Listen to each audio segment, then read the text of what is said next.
Hi, my name is Jared Massenberg, and I will be doing my second presentation on Cartoon Network versus Nickelodeon. I'll just be going through comparing some of the cartoons of the past and talking about some of the present and discussing some of the various audiences. First, I'll start off by talking about Cartoon Network. Cartoon Network is an American cable TV network. It's owned by the Turner Broadcasting. And then Turner Broadcasting purchased the Hanna-Barbera production studio in late 1991. On top of this, they already had rights to cartoons from MGM, Fleischer Studios, Harmon Eisen Studios, the Merry Melodies, places like that. So they already had a lot of cartoons. And then Cartoon Network was launched in 1992 on October 1st. The founder of the network was Betty Cohen, and she served as the president until 2001. And then after 2001, in my opinion, is honestly when the network started to fall off a little bit. So I guess you could say the network was in its golden years while Betty Cohen was the head of the company. Nickelodeon dates all the way back until December 1st, 1977, which is quite ironic. Because they didn't start making cartoons until the early 90s. Nickelodeon was originally called C3. The channel was originally called C3 for Q subscribers. C3 was exclusively carried Pinwheel, which is what Nickelodeon was relaunched as on April 1st, 1979. And the channel was developed by Dr. Vivian Horner. On June 7th, 1990, Nickelodeon Studios opened at Universal Studios in Orlando, Florida. And like I said, Nickelodeon dates back until in the 1970s, but in 1991, that's when its first three animated cartoons were developed. And those were Doug, the Rugrats, and the Ren and Stimpy Show. I'm pretty sure everybody is familiar with these shows. If not Ren and Stimpy, I know everybody has seen Doug or the Rugrats at least. And then another interesting thing, Nickelodeon wasn't interested in cartoons up until this time. They just felt like they were too expensive to produce. Here are a list of other Nicktoons that had developed later, of course. Rocko's Modern Life was one. Hey Arnold, The Angry Beavers, Cat Dog, Rocket Power, and then everybody knows SpongeBob. SpongeBob actually is one of the few Nicktoons that still airs today on Nickelodeon. And here's just a picture of the first three Nicktoons. Here you have Doug, then that's Ren and Stimpy, and then you have the Rugrats. And that's another picture of the various Nicktoons, more that came over the years. Cartoons. These first appeared as shorts on the animation showcase What a Cartoon in 1995. These cartoons were produced under Hanna-Barbera and Cartoon Network Studios. They were under the direction of Fred Seibert.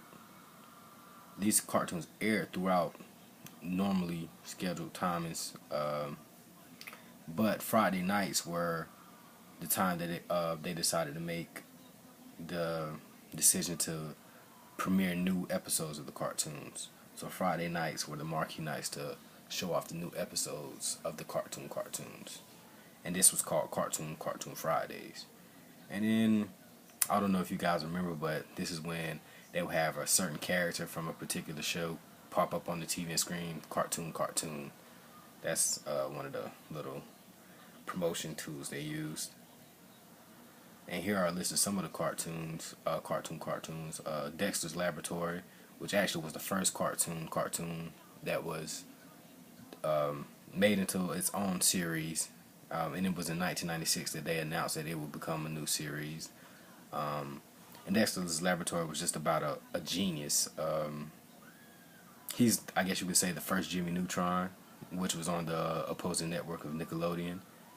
He had a laboratory and all that was in his house, and he would make all types of crazy gadgets and go on these adventures and stuff like that. Dexter's Laboratory was actually one of my favorite.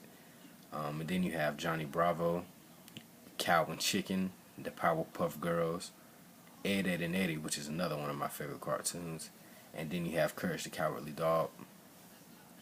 I'll just go in depth of a little of these cartoons. Ed, Ed and Eddie was about three friends, Ed, Ed and Eddie, hence the title, who basically would just spend the whole episode trying to come up with scams to come up with 25 cents to go get jawbreakers.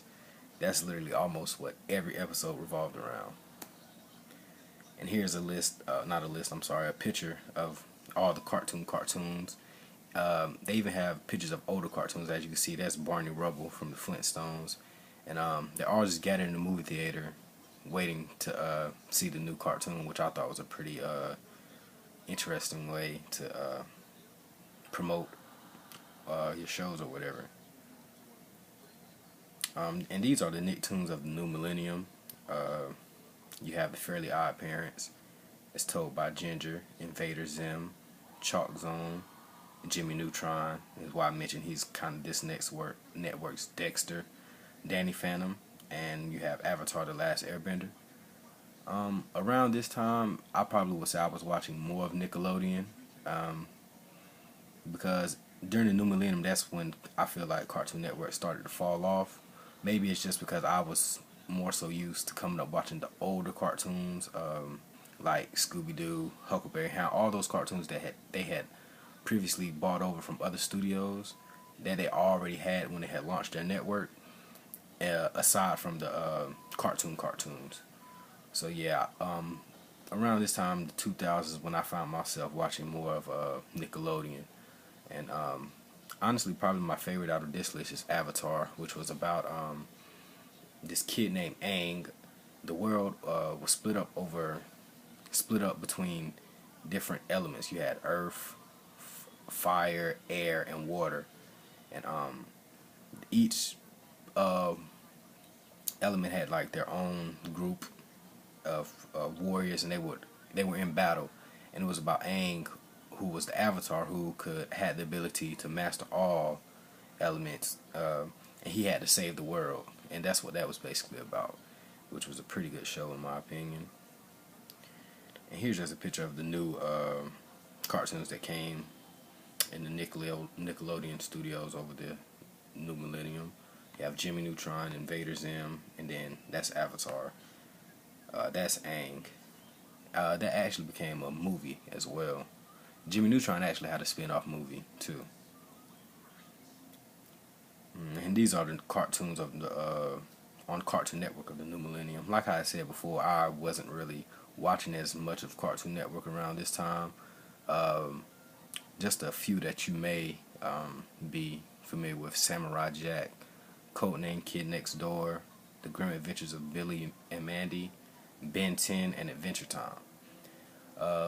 I found myself watching Kids Next Door a lot. I think that might have been my favorite. And that was just about a group of kids who were actually agents, and they were going against adults, to like protecting the world against adults, like kids trying to rebel against adults. I always thought that was pretty cool, and I mean, it was enjoyable because kids always wanted to do what they wanted to do, like against adults' rules. So. And that's a picture of the Kid Next Door, Samurai Jack, and Adventure Time right there. Nick's other audiences, Nickelodeon, like I said, they didn't want to produce cartoons, so they actually had other shows like that were live action, but their target audience was children. However, the shows weren't animated. And Snick developed in 1992, and it was later renamed Teen Nick, which kind of blatantly gives away its target audiences, which is teens. And on these shows, Kenan and Kel, all that, the Amanda Show, and Clarissa Explains It All the type of shows that were showed during this time. This was 8 to 10 p.m. These shows were also broadcasted during regular hours throughout the day, but it was during this time that this is strictly what the network dedicated its time slots too. I personally feel like Nickelodeon just wanted uh, children as its audience. That's what they prided themselves on, like just making sure all our work is dedicated towards kids. Or Cartoon Network definitely focused more on animation. Just that's strictly what they want to do. Just everything is animated at the same time, making sure kids were the targeted audiences. Oops. Uh, Cartoon Network's other audiences, like I said, animation was their big thing. That's what they prided themselves on. However, Adult Swim was developed in 2001, and it was established as alternative programming. Uh, this show, I want this particular network. Well, it's the same network. I'm sorry. This time slot wasn't directed towards kids. It's geared towards adults. Hence the name, because these shows had sexual themes, strong language, and graphic violence. So this isn't. This is like Family Guy, which we learned about in our ratings this week.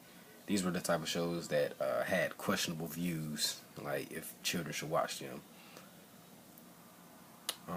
And this is just the significance of each network. Like I said, Cartoon Network was the first network that dedicated itself to making sure everything was animated 24/7. And Nickelodeon was the first network geared towards all children. And yes, that's the end of my presentation. I hope you guys found that interesting and useful. Thank you.